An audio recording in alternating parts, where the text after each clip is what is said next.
I'm so excited to see what you all have achieved in the last few years. Your growth has been incredible, and I'm grateful for all of your hard work and sacrifice. A lot of that growth has been brought about by new people coming into the business to take advantage of our generous marketing plan and effective product line.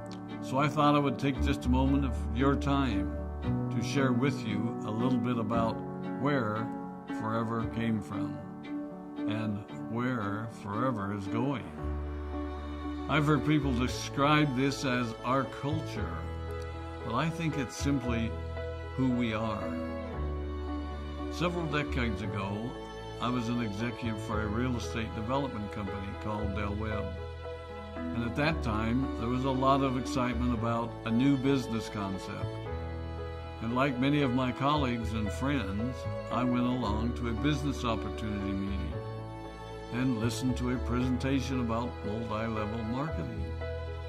I immediately fell in love with the concept that people would be motivated to help each other and be able to make a living doing so. It's a beautiful thing when you think about it.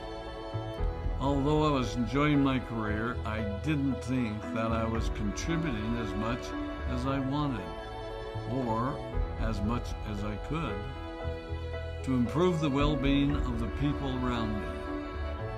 Inspired by the concept of people helping one another, I set out to write a marketing plan that is almost identical to the one that we use today. As I developed it, I had two goals. One was to pay the highest bonuses possible and still be able to run a company effectively.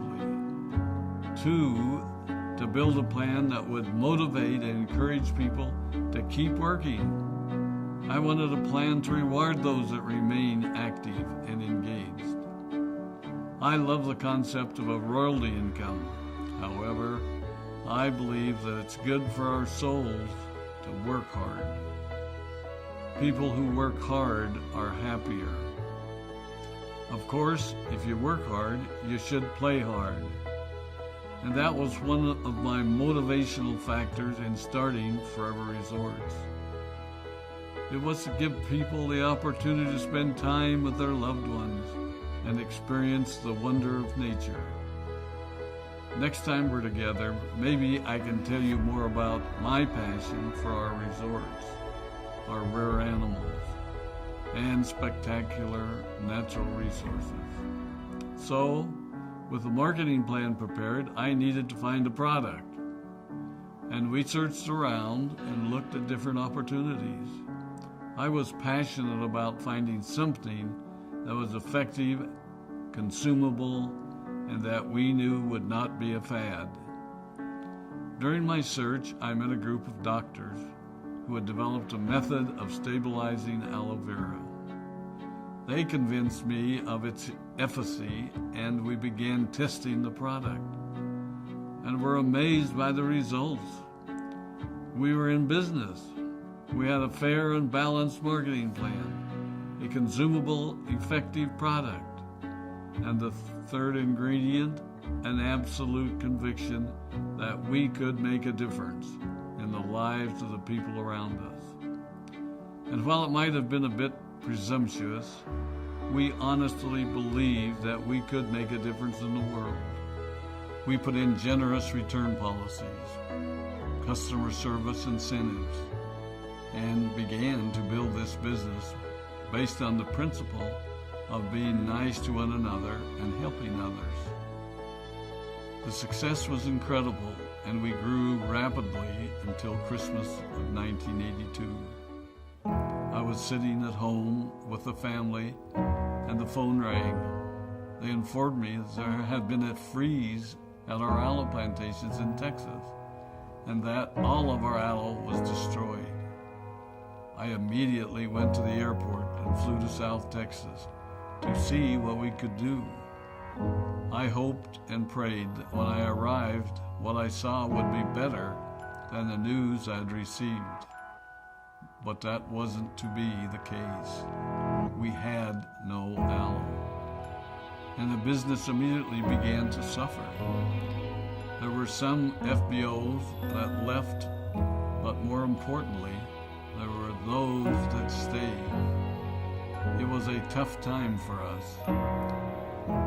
We put everything on the line to stay in business, and there were many sleepless nights. But we were convinced that what we were doing was right. We decided that this would never happen to us again.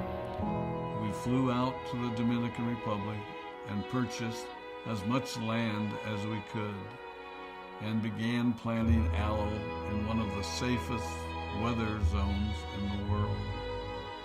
In addition to the acres of plantations in the Dominican Republic, we now have plantations in Mexico and South Texas. It was a tough lesson to learn. But during the tough times, we became stronger and we grew the most. We grow roots that strengthen us and help us to overcome the challenges and obstacles that life throws at us. I have learned that solid principles and core beliefs do not have a sell-by date. It is never old-fashioned or out of style to be nice to each other, to honor your commitments, and to treat people how you would wish to be treated. I recognize that many of you might not have heard about our beginnings, as you are new in the company. I am thrilled that you're part of our forever family, but I ask you to be mindful of the foundation upon which this company has been built. Forever was built on the principles of paying the highest bonuses possible, providing the most effective and highest quality of product, and empowering people to serve one another. There are no shortcuts to success in our business. Of course, the speed at which we reach certain levels may vary, but the fundamental principles remain unchanged and will remain unchanged as we continue our journey over the next 4 decades and longer. There will be times when a pathway will open up to you that will tempt you to take a shortcut, to buy a little more product than you may need, to make a purchase in someone else's name, or other ways in which we are tempted to give up what we want most for what we want now. Never forget that you're a part of something special, a business that has been built upon taking the road less traveled. It may not be as fast and as shiny as you might want it to be, but take it from me, the road less traveled is more rich, more wonderful, more fulfilling, and more lasting than you can ever imagine. We love you, we appreciate you, we are proud of you. My name is Rex Vaughn, and I am